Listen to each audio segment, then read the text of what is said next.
Welcome to my series where I go into all the details of hair loss, hair thinning, what to do about it today, what to do about it as far as wigs or toppers, and share with you my knowledge that I put together over this last year.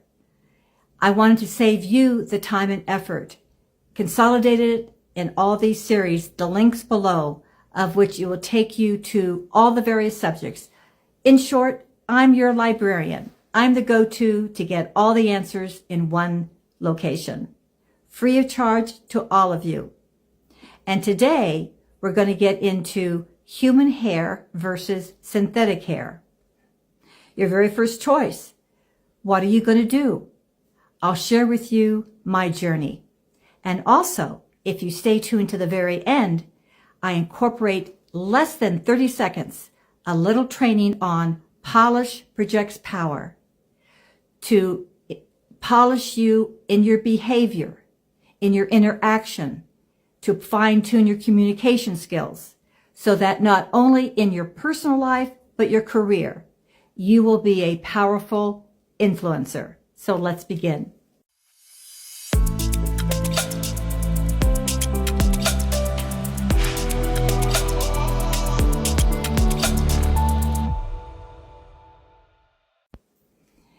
All right, now the story is you may get a topper like I showed in my previous video.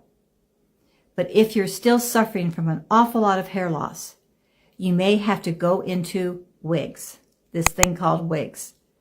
However, so much different than my generation, wigs of the 1980s and even 1990s. They're so beautifully made today. But also, you have a choice. Do you purchase a human hair topper like I originally did, or do you buy a synthetic? Now, here's the story, the real lowdown.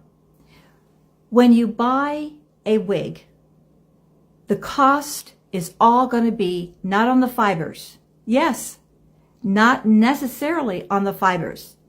It's going to be on the cap construction. And by cap, that's the cap that's inside the wig itself that you put on your hair. And I will actually show you what the cap construction looks like and show you the comparison. But it's the labor intensity in what they call a hand-tied cap versus a machine-stitched. But let's get back to this fiber.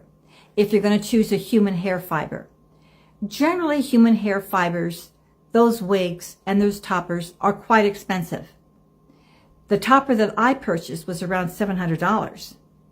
Wigs with human hair can run anywhere from $1,000 on up, except in the very last video, I'm going to show you a wig manufacturer that combines both quality of cap construction as well as real human hair for the same price that you would purchase for a synthetic wig, around $500 or $600. Yes, I'll share that particular manufacturer because I actually will be showing you a wig review. I just cannot believe that they are combining top quality in construction as well as top human hair, but at a price that is half, if not a quarter, of what most of your wig manufacturers sell their products for. So human hair, the pros. When you're brand new in this venture, usually you want to get the topper, or if you get a wig, you want it to be almost identical to your own color. That was me from the very beginning.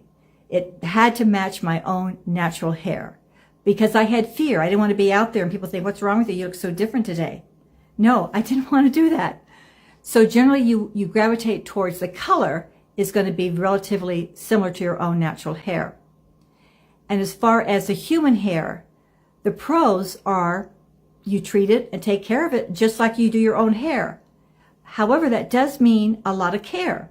Yes, you can color it, you can change the color, but you will have to wash it and condition it and be very, very careful with the fibers, just like you are with your own human hair. Just be mindful, be sure you use the shampoos for human hair that are sold by these wig companies, because they really understand the kind of ingredients that are necessary to preserve the fibers to last as long as possible. And also your human hair wigs. They tend to last a lot longer than, say, daily wear of a synthetic fiber. For instance, real human hair wigs can last a couple of years compared to, say, there was a particular wig that you loved that was synthetic and you wear it absolutely every day. It's more like months. It's months is the life expectancy of that particular synthetic wig compared to a human hair. But I want you to understand, it's not the human hair fibers that's the cost. It's the labor intensity in making the cap. That is where it all stems as far as the cost. And again, you can get a human hair wig for relatively inexpensive. And I will share that in another video. When it comes to synthetic hairs, the synthetics are like two types. There's what they call the heat friendly, meaning that you can use a curling iron to curl your hair, to style it, versus a non-heat friendly. Now, if it's a non-heat friendly, and it could be a very curly wig, but you cannot use a curling iron, it would destroy the fibers.